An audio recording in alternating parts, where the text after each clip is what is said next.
Well, hello, I'm Jan Gray, and I hope you are having a wonderful weekend.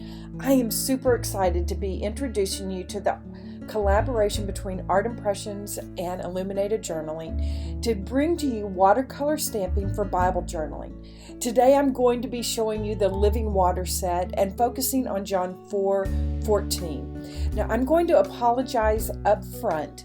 This is a little bit of a longer, this is a longer video, and I promise they will be shorter in the future, but I just got so excited about showing you all the things that I kind of created this big project, but really it is a great way to learn a lot of techniques. So let's start out with the sets that we're going to use. I'm going to be using the Living Water set, and as always we're going to need some flowers and foliages, and so I'm going to be using several things out of those two stamp sets.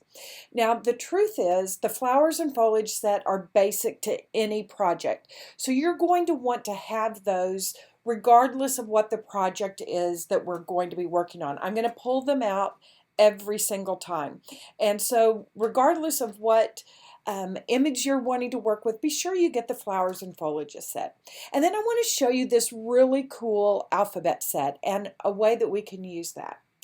To begin in our Bibles, we are going to want to prep our page. Now, most of you that follow me know that I don't usually prep my Bible pages, but for this particular technique where we're going to be stamping with watercolor markers, we need to use Golden's Absorbent ground. You're going to need a 1-inch flat brush, a craft sheet to protect, and a dry paper towel.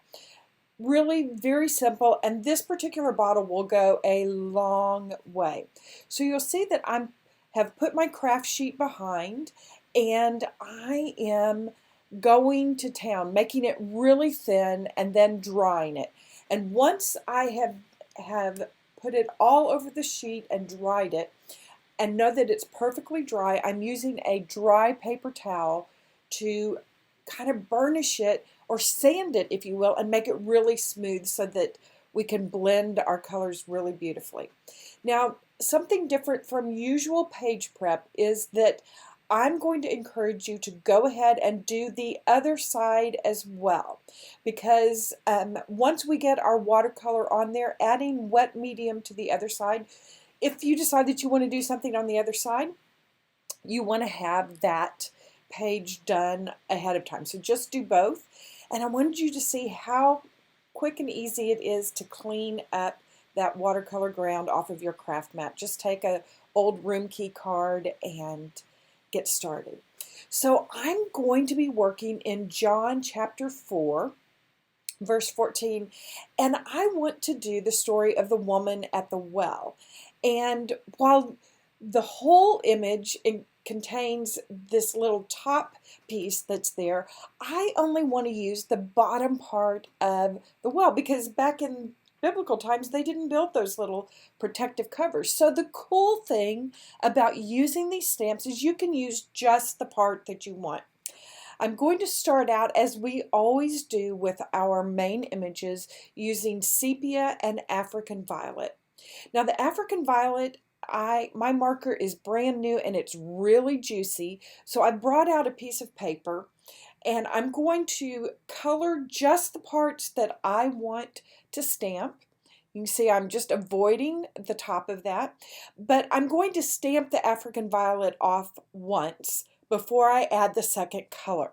If you're new to watercolor stamping, this is a great way to get just kind of the color of nature. Sepia is one of, I call it the magical color. Bonnie and I both just kind of adore this crazy color because it's not brown, it's not green, it's kind of the color of dirt and all this color of outside. So by adding it to our African violet, which is our shadow shade, we are able to get the perfect color to outline. So I'm just going to go ahead and stamp this down in the margin of my Bible.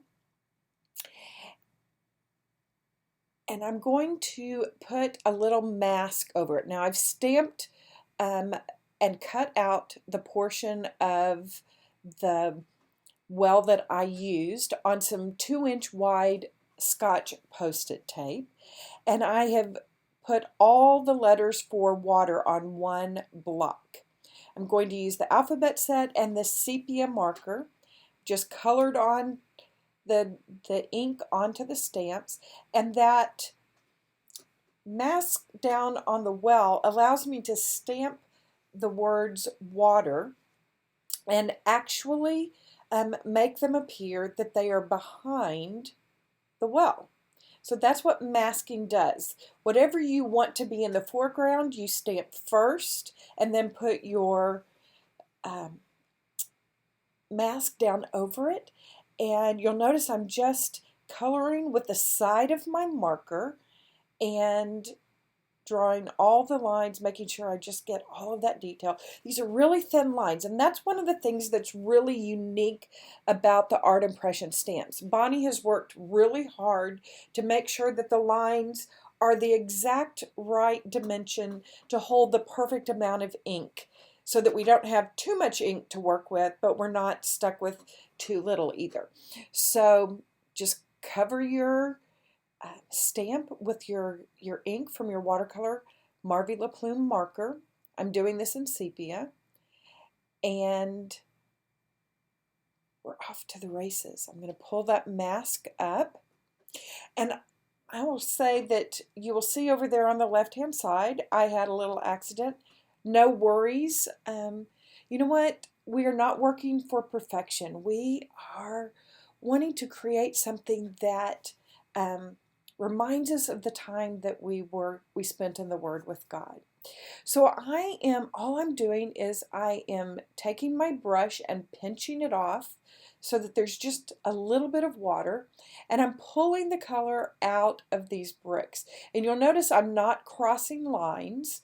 I'm staying within the area, and I'm not painting them in solid. If we paint them in solid, they begin to look flat. And so I'm just kind of leaving a little bit of space in each of the bricks that does not have any paint or ink color.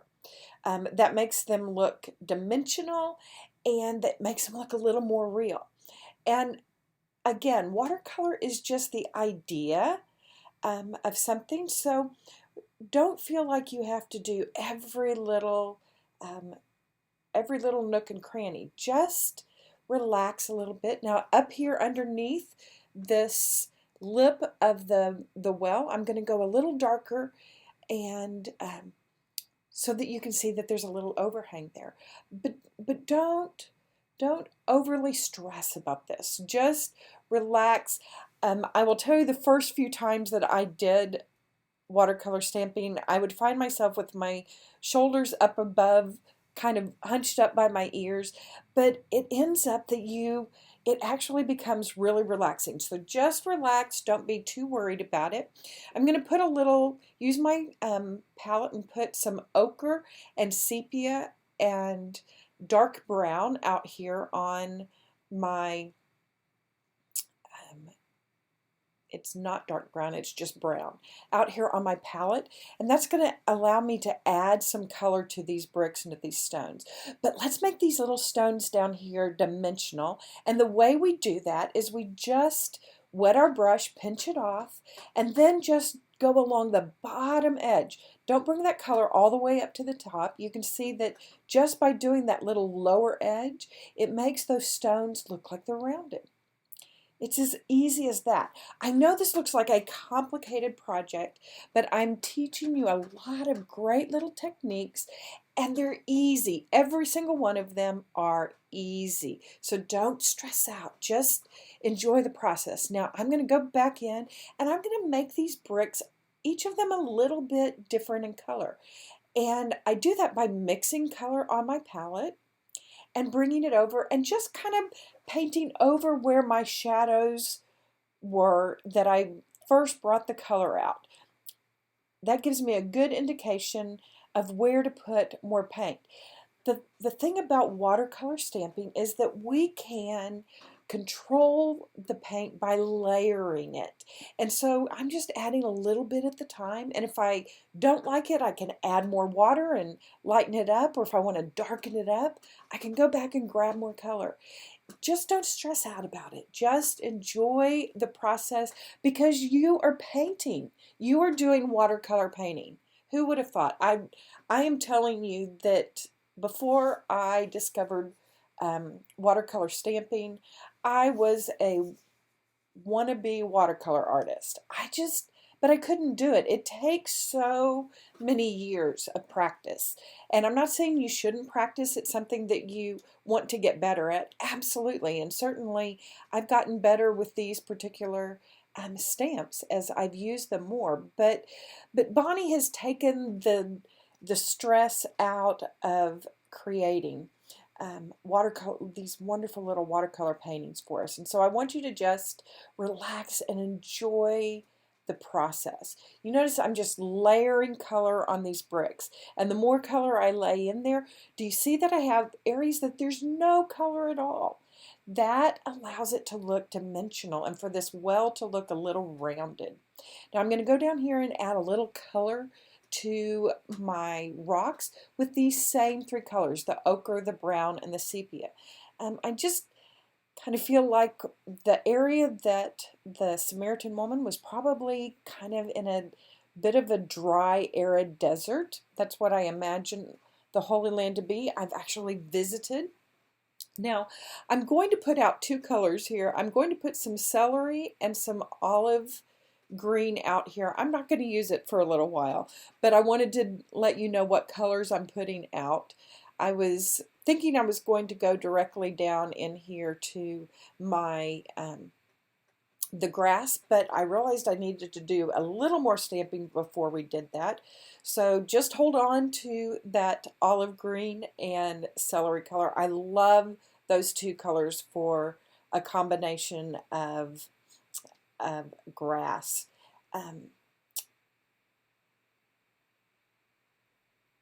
What I am doing now is I realized I did not do the top of the well. So I'm just going back in.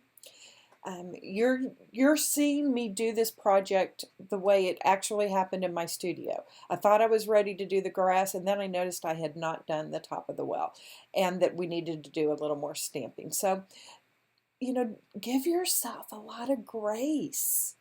When we are doing art, we're being creative, and it's not about perfection. Perfection is manufactured. So relax, let yourself have the freedom to, say oops and go back and fix something, or just relax that it's not as perfect as you wanted it to be. The more you do this, the better you'll get, and you'll have fewer oopses, but it also kind of goes and creates the beauty of your watercolor stamping. Now I've put a little African violet out there because I'm going to pick that up with a little bit of sepia, and I'm going to paint in the interior of the well. I want it to be nice and dark, and I'm also going to do the shadow of the lip. This is the one time that you can cross over lines, is when you're creating a little shadow, a little cast shadow. I'm going to do that down at the base as well. And I'm just going to get some clean water, pinch off my brush, and now I'm going to take the African violet, the fine tip, and color in the interior of the well. I want it nice and dark so that it does not, so it looks like there is depth going back in there. And so you can actually use because we have done the absorbent ground, your page is protected. Normally you would not write directly on your Bible page with the fine tip portion of these markers, because they would just bleed right through. But with the absorbent ground, you have the protection to do that. So now I'm going to take the sepia, and I'm going to do something that adds really nice detail. All of a sudden, things are going to kind of pop out. I'm going to, everywhere there's a little intersection of the bricks, I'm going to round off the corners and just kind of give some indication that those bricks are separated from each other.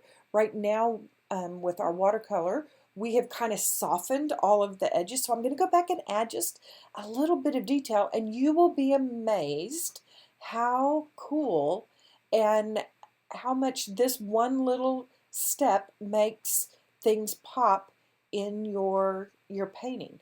Do you see how just immediately, by my adding these little touches of where the brick starts and stops, that all of a sudden this well looks a whole lot more real and dimensional. That's one of the cool things. None of these techniques are super hard. It is just taking the time to add the detail and pay attention to the detail that makes these images just jump off the page. So I wanted to show you, taking my time, I'm going slowly,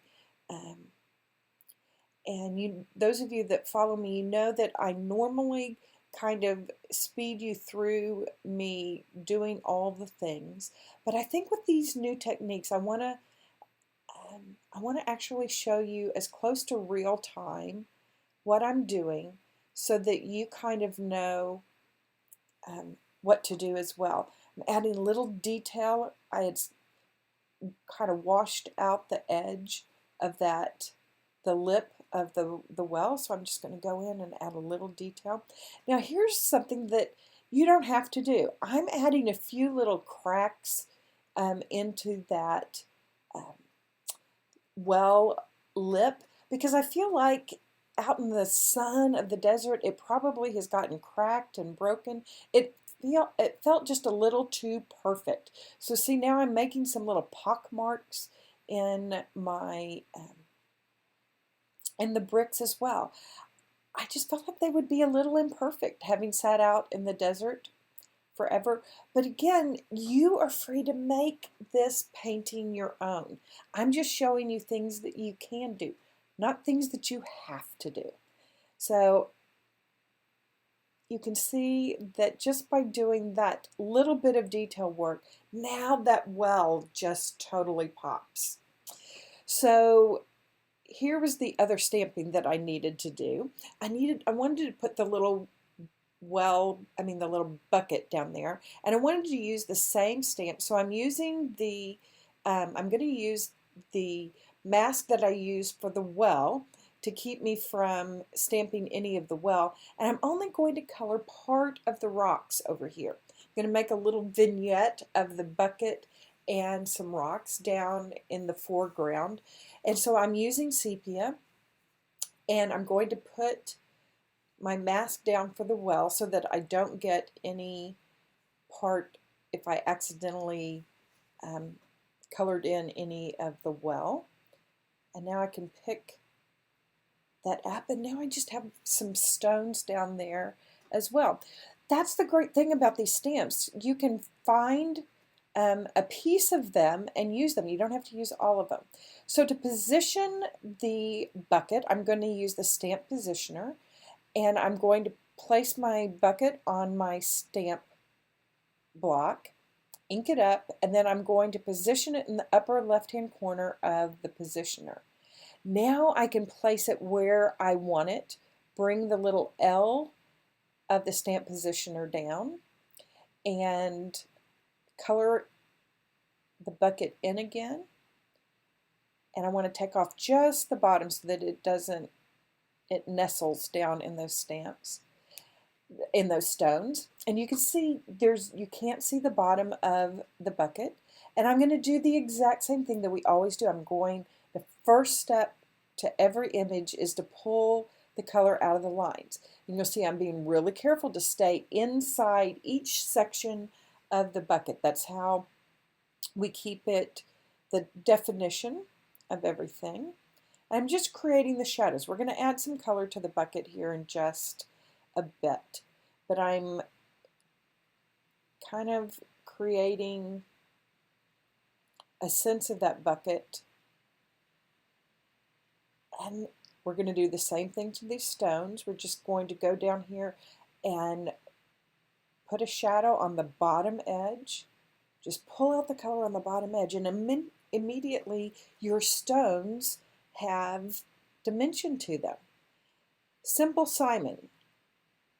I realize that today's video is really long, and I'm going to try and make them a little bit shorter in upcoming videos, but I was so excited to show you so many techniques, I just had to. Now I'm going to put a little steel blue out here and a little bit more of the brown, and I'm going to mix it with the sepia, and I'm going to just kind of go back in and add a little color to the section of each of the wooden slats of the bucket. I'm not going over any lines.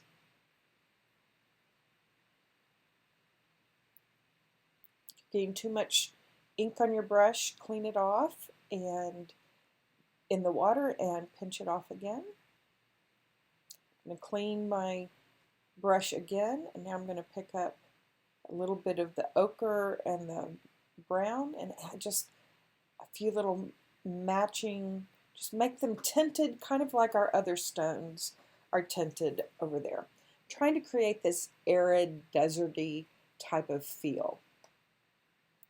Sometimes we will use really bright colors, as you saw in the other samples of projects I did using this set.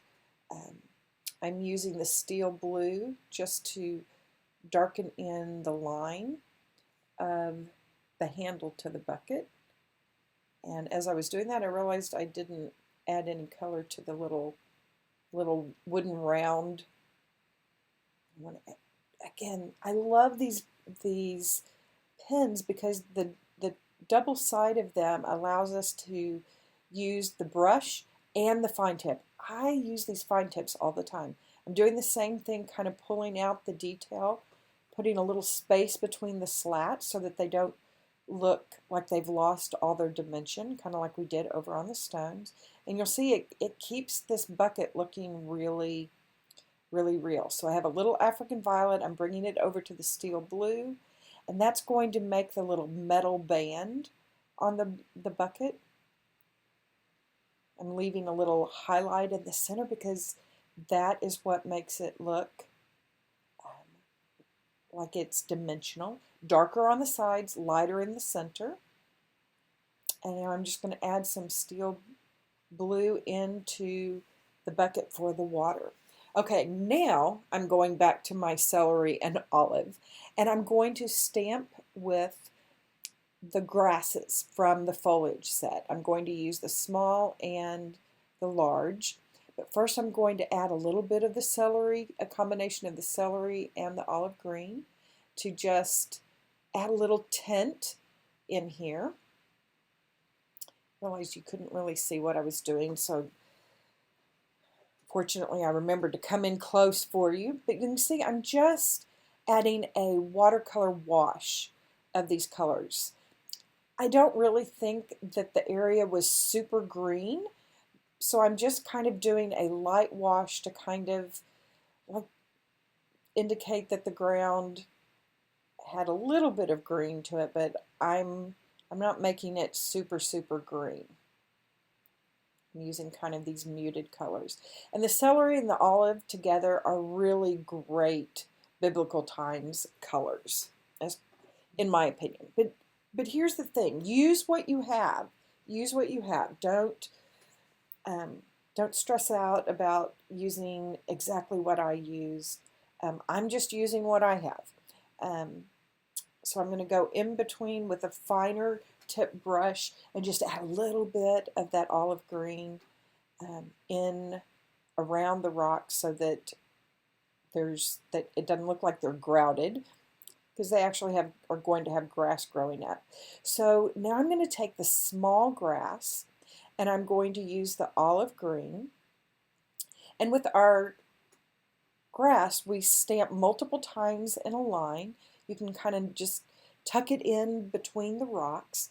If you'd like more information about how to use the various kinds of stamps, I'll have a link at the end of the video to a Introduction to Watercolor Stamping video that I did that just kind of shows you how to use all these different stamps.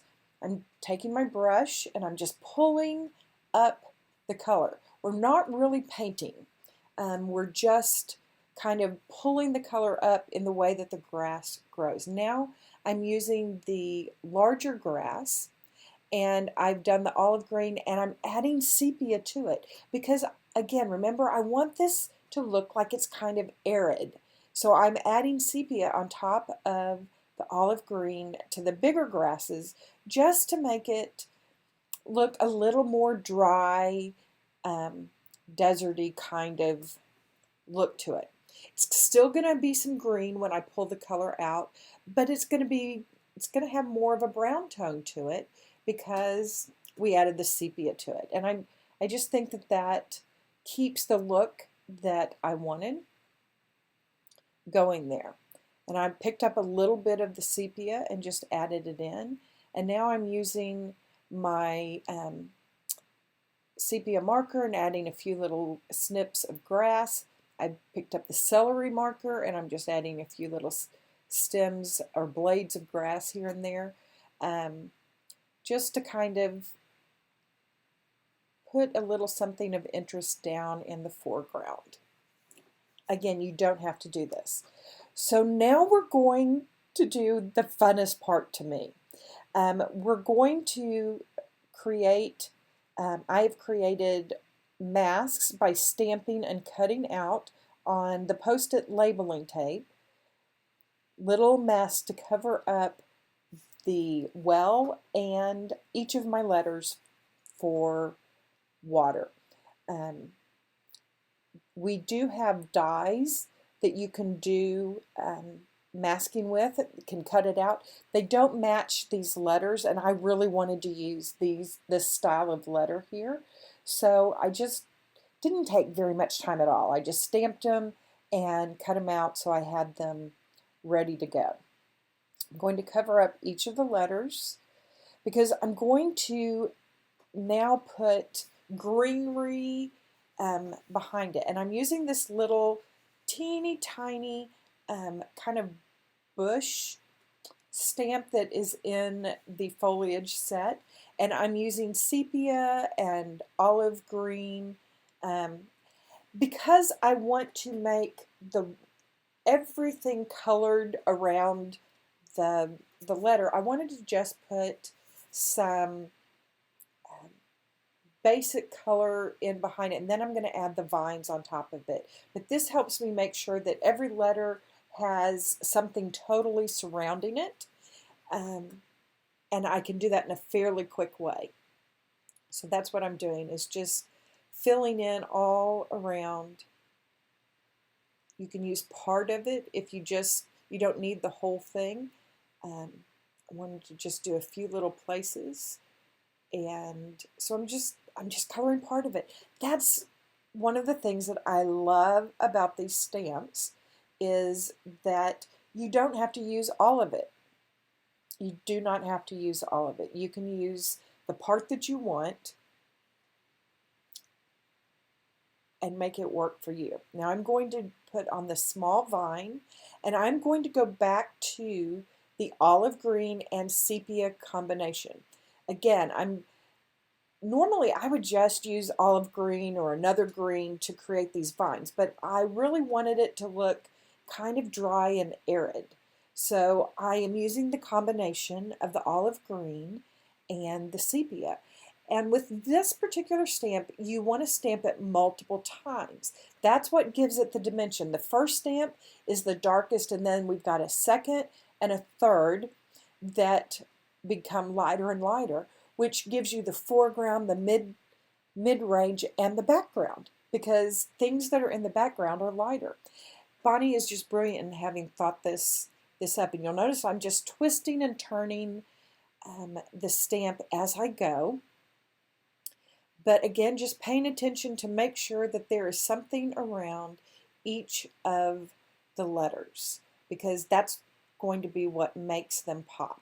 So over on the right hand side, I'm kind of turning it so that the tip of it is facing out to the right. Over on the left, I have it facing like it's vining up the letters here, pointed towards the left. You really can't make a mistake, and you may need to write that out and put it beside you as you're working. You really can't make a mistake. And I'm going to show you something towards the end of this project that I thought was such a big boo-boo, and then I ended up loving it so much. I learned what happens with pencil and this watercolor ground, absorbent ground, and I was so sad for about 2 seconds.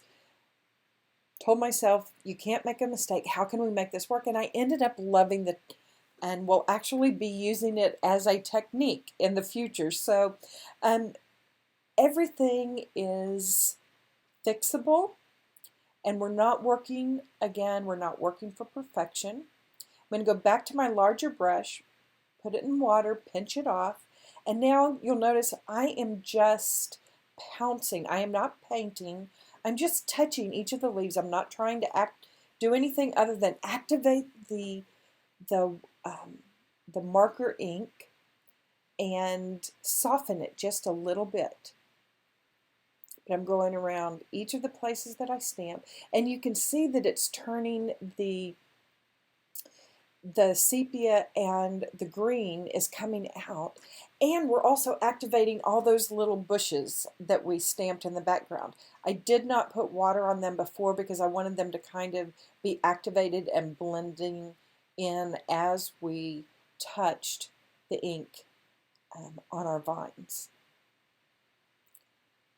I'm so excited for you to try this. I think you're really going to love it. Now, I wanted a few little bright flowers in here, so I'm using some, I think I'm using magenta is what I think I'm using. I apologize. It's been a couple of days since I filmed this, but with these little floral stamps, we're going to stamp in a circle 4 or 5 times, again, to have that, give it the dimension. There'll be some darker flowers, some lighter flowers, and that will give you the dimension. So I'm kind of putting them all over. Anywhere I see a little spot, I can just fill it in.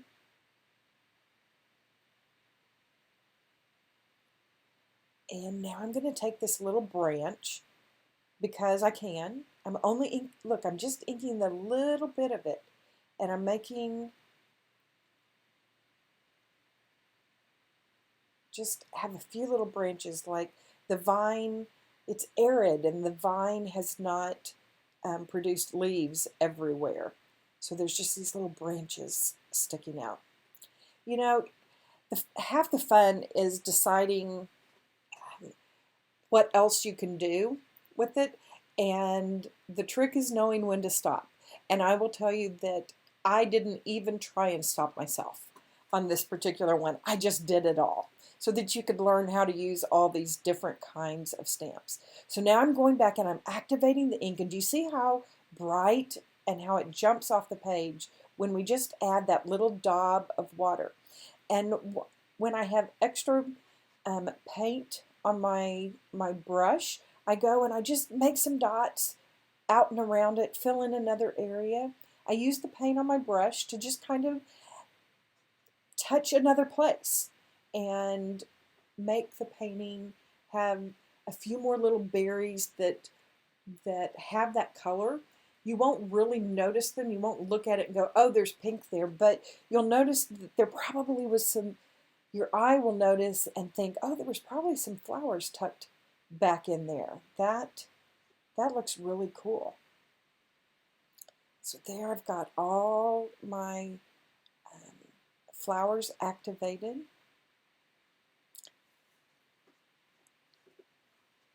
And now it's time for the reveal. This is my most favorite part, when I get to come and pick up the masks, and it's revealed what is behind it. Could be my very favorite. It's kind of like Christmas. Could be my favorite part. I'm using a little craft blade with the back edge of the blade to pick those up. Now I've put some, the three colors that I've put out are steel blue, tropical, and a little bit of dark blue. You could use African violet if you wanted to.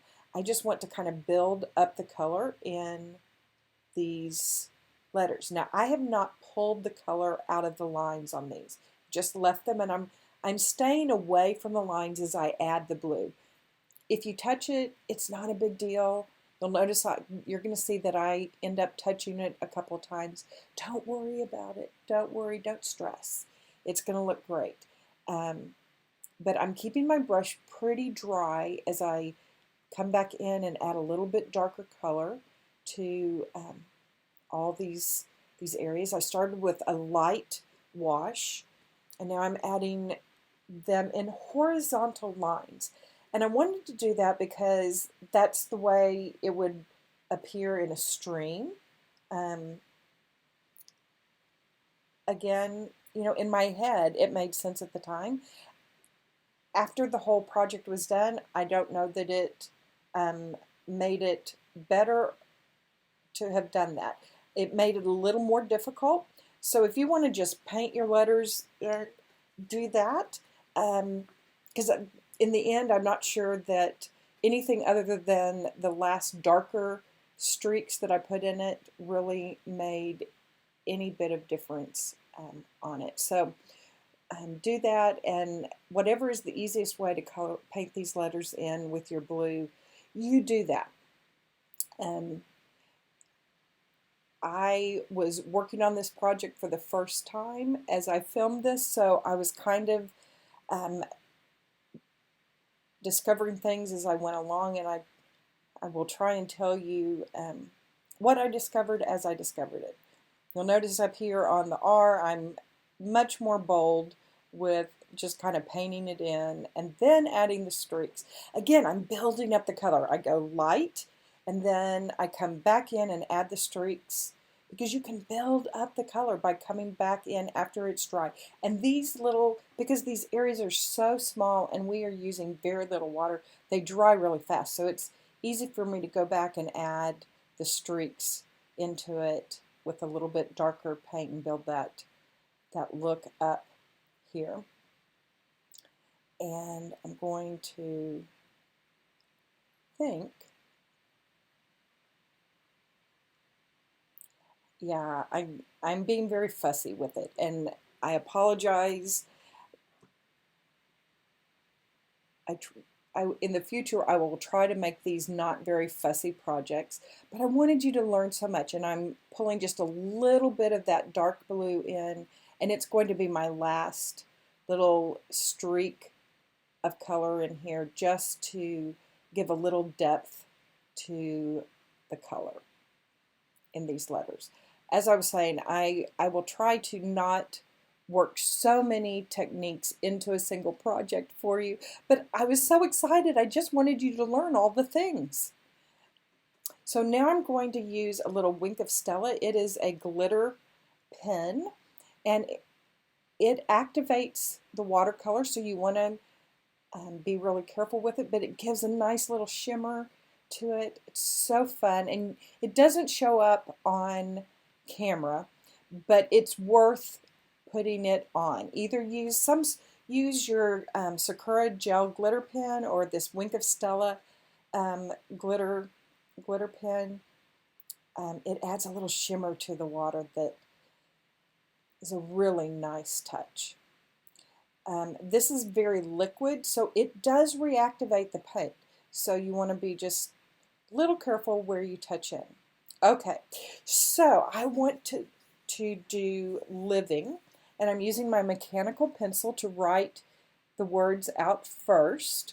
I always do that because I can get really tempted to go ahead and just start with my pen, and I find that I'm always unhappy if I start with a pen. So I'm now using a Sakura Micron Graphic 1 pen. It's a thick pen, but it's my favorite pen to do titling with in my Bible. Gives me a good thick stroke, and I can go back and add a little bit thicker lines, and I'm doing that on the left-hand side. On the downstroke is what I'm doing. Anything in the word that was a downstroke, I make a little bit thicker. The N is a downstroke. There's the downstroke. Just thickening it up a little bit. This Graphic 1 pen is great for that.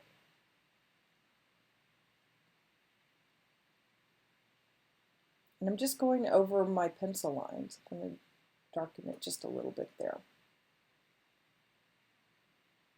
I like it. Now here's where I developed a technique that I thought was an oops. I used my mechanical pencil and a ruler to kind of draw a line for me to write the I am on. And you're going to see me really struggle to try and get rid of that pencil line. I'm just using my Graphic 1 pen, and I'm doing the exact same thing that I told you not to do, which is I went right in with the pen. Do what I say, not what I do. So I've let it dry, and now I'm going to go add the drop shadow, and I'm using just a cool gray pen marker to add to the right hand side of the edges of each of these letters. You see it really kind of helps it pop from the page. And again, it activates the ink that's underneath it. So you end up with the color blend looking like it's on top of what is actually behind it. And that's beautiful. That's what we want. We don't want it to look like there's just this random gray line. We want it to look like it has picked up like a real shadow would. The shadow is always tinted by the color of the thing that it's cast upon, if that makes any sense.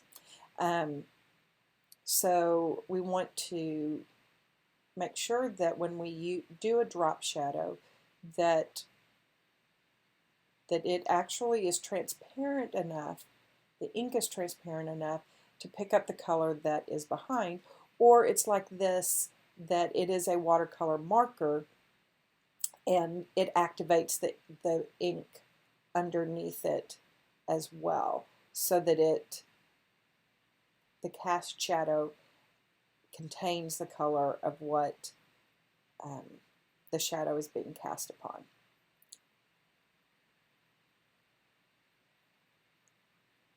So here's where, now that it's good and dry, I'm going to try and erase this. And what I discovered is mechanical pencil and this absorbent ground don't play nicely with each other. I tried the Sumo eraser. I've now tried my white eraser.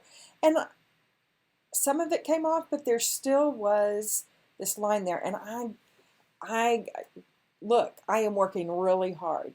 And it just doesn't totally disappear. But I ended up loving that it gave a little shelf for the I am thee to sit on. I still haven't come to the conclusion in the video that I like it, but I'm going to move on because I realize I'm not going to make anything. But honestly, in the end, I ended up loving it.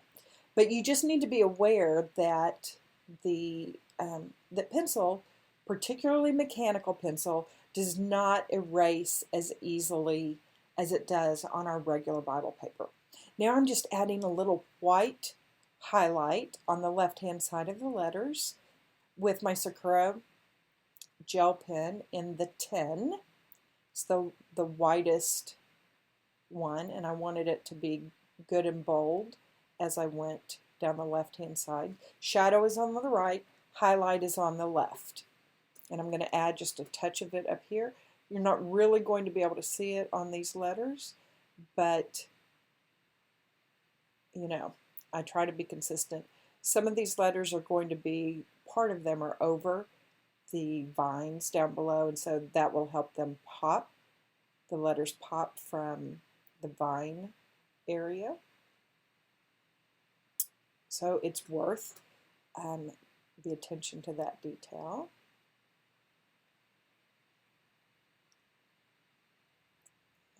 Right there, so you can see that the tail of the G crosses in front of it. You do the highlight across the back part of the letter so you see that that is in front. And there we are. I am the living water. And I've done a little Bible study that goes along with this, and I hope that you will download it from the website. I'll put a link in the description below, because there are so many ways that we can use these stamps in our Bible, and I want to encourage you to study first and then create a response to what you've learned. So look, while you have the stamps out, you might as well make a card. I want to thank you for watching, and please subscribe if you would like to learn more about how to use these stamps individually. I encourage you to go through the Intro to Watercolor Stamping, and I will be back with another video real soon.